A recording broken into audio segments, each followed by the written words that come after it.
I am Skyping with Sarah Kendzior. She's a writer out of St. Louis on economics, politics, and the media.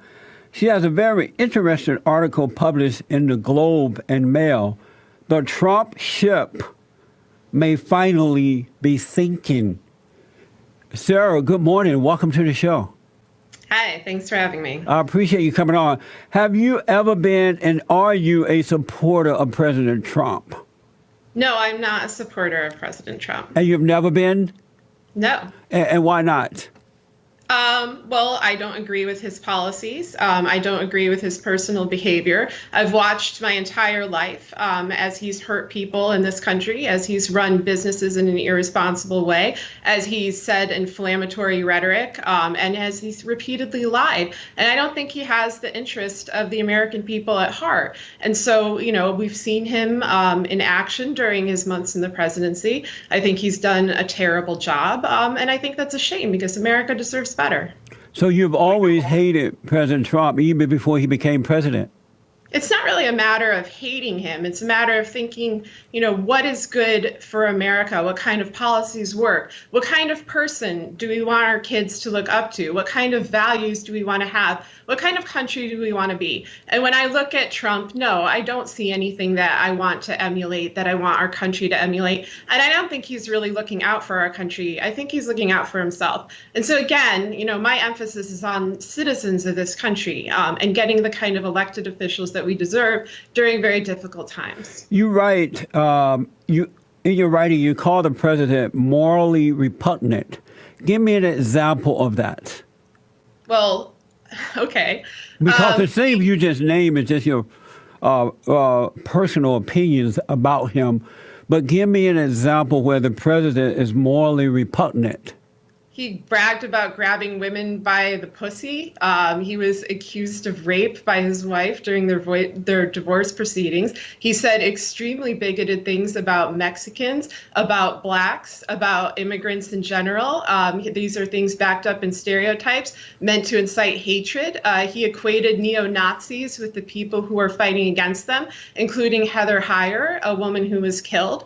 If you want to continue with this question, I'm going to be here all day because it's a very long list of misdeeds, and that's not even going into his corporate malfeasance, which is now hurting not just himself and people around him, but all Americans. You just gave me fake news. Give me something that he said about black people that was morally repugnant.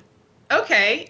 He said that the Central Park Five was guilty of a crime that they didn't commit. He took out a full-page newspaper. How is that morally repugnant? It's morally repugnant because it's a lie that defames innocent people, and he continued to do it long after their innocence was proved. Did you think that about Barack Obama when he lied and said, if you like your doctor, you can keep your doctor? If you like your health insurance, you can keep your health insurance? Did you think, wow, this is a morally repugnant president? You can keep your plan if you are satisfied with it. If you like the plan you have, you can keep it. If you like your plan and you like your doctor, you won't have to do a thing. You keep your plan. If you like your health care plan, you'll be able to keep your health care plan. If you've got health insurance, you can keep it. If you like your health care plan, you will keep your plan. No, I didn't think that was a case of a president being morally repugnant, because the act of passing Obamacare had to do with both parties and was a piece of legislature. It was not a bigoted comment and a lie made offhand about a group of teenage boys who had done nothing wrong. It didn't have anything to do with both parties. The Republicans did not vote for Obamacare. He did it without the help. How about when Obama said, if I had a son, he would look like Trayvon Martin? To the parents of Trayvon Martin. If I had a son, he'd look like Trayvon. And we later found that Trayvon Martin was a thug who got what he deserved, as well as the police. That's a terrible thing to say. I don't think Trayvon Martin was a thug. And no, he was a thug. He was not a thug. He was a thug. It's a terrible thing to say. He was killed while walking down the street after buying candy. He was killed by one of his own neighbors for absolutely no reason. Then that neighbor was so That's not true. that he found him intimidating. And now this family has to go on for the rest of their lives without their son who he loved. He did nothing wrong. And so I think it's a terrible thing to say of the somebody family, who was killed in such an atrocious manner. his father and mother are fake. They're phony. They failed their son. They're not. They I are. hope people listening to the show can hear what I'm saying and take the time to look up things on their own. We were all entitled to our own opinions, but we're not really entitled to our own facts, especially about an innocent teenage boy who was killed. He was anything but innocent. But this is very easy to look up. Let me move on. Hold on. I Hold really on. encourage your audience to do so. I think it would be very informative for them. How about you said that the president said bad things or wrong things about the Mexicans or Hispanics. What did he say about them?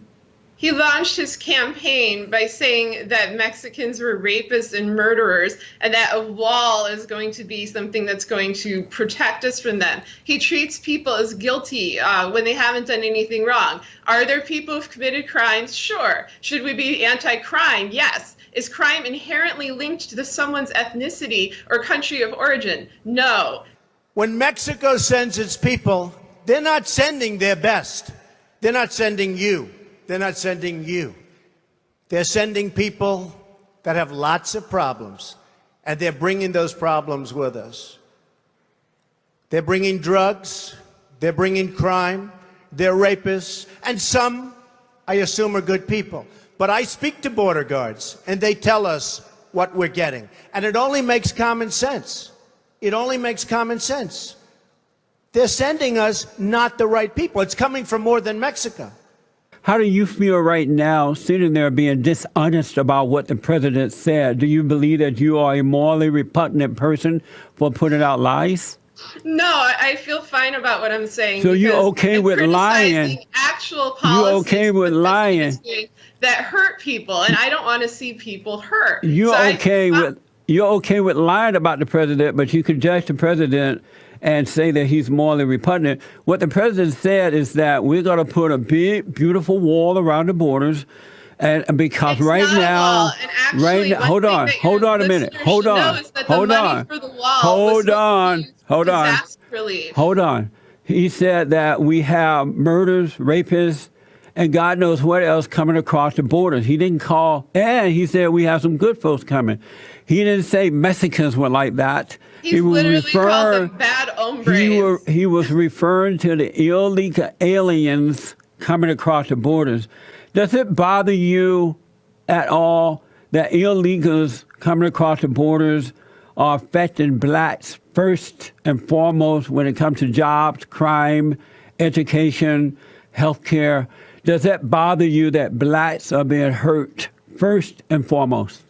No, because that's No? a myth. You don't care about that? What's actually happening. There are a lot of people in this country who are struggling to find work. That is something that is accurate. This idea that immigrants are coming in and stealing jobs is a myth. The main thing that's hurt our economy is automation, and that's something that he is not addressing. So there you're are plenty saying of immigrants who are coming over, as they have throughout American history, looking for a better way of life. The majority of them, the vast majority of them, have committed no crimes, and they should not be lumped in with people who have. So you're saying that, Sarah, that you, as a white woman, a liberal, you're not bothered at all. You can care less that illegal aliens are affecting blacks first and foremost. You don't care about that. I think that that's an incorrect assumption, and it's pretty easy to go and look up and find information about why the economy is hurting. I do think that the economy is bad. I do wish everyone could have better job opportunities. I don't think that that's the fault of people coming from Mexico. I think that we should have better job programs and plans that look out for all American citizens, and I don't think that President Trump is doing that. You could see that So you're saying that the blacks, Democrats, black liberals who are complaining about this, are they lying? That are complaining about what? The illegals coming in and affecting them first and foremost. Are they lying? I don't know if they're lying. I think that they're Do you believe misinformed that if that is the position that they hold, because it's not a true position. So you're saying that they're misinformed? They will be. I don't know. You should ask them. Amazing. I'm not going to speak for people who I don't know personally. Who has I been can just tell you that that position is based on incorrect information. amazing? You're misinformed. It's so sad. Who has been more violent and destructive in the past few years? Antifa and Black Lives Matter, the alt-left, or the alt-right and white nationalists? I'm going to go with white nationalists on that one. I'm going to go with the people who plowed a car into a crowd of that were protesting Nazis and killed an innocent woman. Of course, white nationalists and white supremacists are more violent. There are statistics backing this up. There's been an enormous amount of growth of these kind of groups over the last 10 years, which has been documented. Trump is currently cutting off funding for research to track and prevent the growth of these violent movements. And I think that's a shame because they're out there targeting and hurting people. And so you just had Nancy Pelosi and others who are saying that Antifa is an evil group of people that need to be dealt with. When you see the violence, it's brought on by shameful people on the left who are dressing in dark clothes and hiding their faces like little cowards. In Charlottesville, we saw them attack the alt-right who had a permit to hold a peaceful freedom rally, and these people showed up. Black Lives Matter chanting, "What do we want? Dead cops. When do we want it now?" Dead cops! Now! Dead cops! Now! Pigs in the blanket, fry 'em like bacon. Bacon! Pigs in a blanket! Fry like bacon! Pigs in a blanket! Fry like bacon! And so you're sitting there saying it's the alt-right when it's really the alt-left. So it's just that you're not really chanting the Jews would not replace You're not really an honest person. Murdered somebody in that rally, and you were out there with torches, and who were surrounded by peaceful people, by people who don't want the rise of neo-Nazis and the KKK in this country, who are tired of these extremist groups being pulled from the fringes to the mainstream and threatening people. Of course, we should be standing against that. But Sarah, basic moral action, and it's also an action of civil rights and protecting people from harm. That's what we should be about as a country. Sarah, which is it? You're just poorly informed or wicked to the core? I'm totally informed. I assure you I'm not wicked to the core. Hold on, let me take a break. So, where's Sarah? No answer. No answer? Right. Did she run? She ran? I'm thinking so. Kendzior, first name Sarah. Sarah Kendzior. And she writes for the Globe and Mail, right? Yeah, she was talking about how Steve Bannon and this guy named Icon was leaving. I was about to ask her about Steve. Mm-hmm. She said that Steve Bannon was spouting white supremacist rhetoric. And so I wanted to learn what the rhetoric was that was white supremacist sounding. So there's her article. That was my next question coming up for her, but I had to go to break. She ran.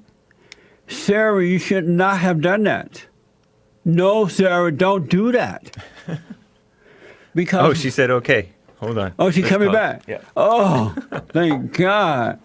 I was about to give her the chicken song. She's coming back. Yes. Whew. Sarah. Yeah. What happened? I had told you that it was, or that I had been told it was 15 minutes when you cut to break. I assumed that was it. Did you have anything else you wanted to add? I did, yeah. I'm glad. I thought you ran, but I'm glad you didn't. No, I don't run, but I do correct myths and misinformation. So unfortunately, sir, you're going to get more of that if you keep me on the air. That's fine. I love it. Do you agree with me that there's no such thing as racism, that it has never existed? It's a lie that's been made up by godless liberals, and that Black Americans... Black Americans are suffering. I do not agree with that. Hold on, Sarah. Sarah, hold on. That's why we've had laws passed in order to Black Americans are suffering by racist, discriminatory policies. Sarah, Black Americans are suffering due to the destruction of the family, and the lack of moral character has nothing to do with color. Do you agree? And so racism has never existed, and blacks are being used by far left liberal radicals such as yourself and the Democratic Party, the media, in order to destroy this country, turn into a socialist that's society. a really disrespectful thing to say to people who have suffered from racist and discriminatory No, they're not. policies throughout American history. They have not. This is a structural problem, and we've seen these laws in play. Not true. And I think that's a pretty cruel thing to say. It's the truth. The president said no transgenders in the military. Isn't that a wise decision? No, it's a really bad decision, which is why Mattis, who actually is a general and has military experience, unlike Trump, has overruled it and wants to continue to let these folks serve. Would you want to be in a foxhole with a man or a woman who is confused about who they are? They're born male. They were born female. That anyone who's willing to fight, sacrifice for our country is somebody worthy of admiration. They were and born. Their sexual orientation or identity has nothing to do with their moral It's insane. character. It's insane. But let me ask No, you. it's not insane, and that's really disrespectful to our troops. No, But it's totally I'm not surprised, insane. Since Trump and his administration have been disrespectful of our military the whole time. Everything from going Not after true. John McCain to his or Han, to saying he was grateful for a Purple Heart because he doesn't know what a Purple Heart is, to slashing the budget for veterans. Those are all things that are really disrespectful to our military and our troops, and that personally harm them. So this is just one more part of that, and it's a shame. I think Sarah, we hold should on. honor the Hold on, troops Sarah. sacrifice for our country. Hold on.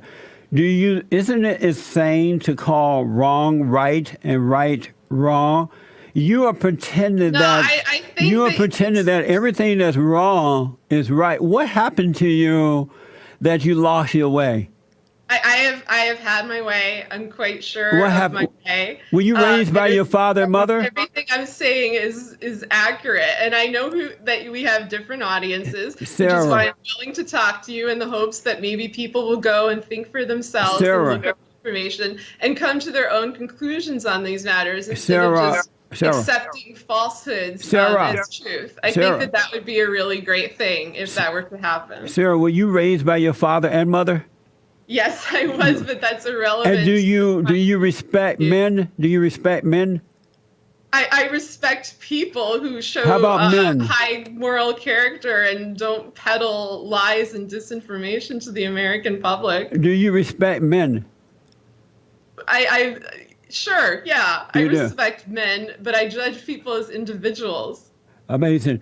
Well, I want you to know that President Trump is the greatest president that this country has ever experienced. Barack Obama, the worst. I'm so And sorry. in spite of you guys' hatred for him, he will make America He's great not again. going to make America And so great. your Sorry, article, I have to inform your your article audience. said that It's Trump. Very nice to talk to you. Have a Your great article day. said that Trump is. She ran. She's gone again. Your article said Trump ship may finally be sinking. Wishful thinking. Sarah Kendzior hung up on me. Right there, she just ran. I noticed with liberals, they tend to speak over you and just talk all over you because they don't want the truth to get out. But we have to deal with them.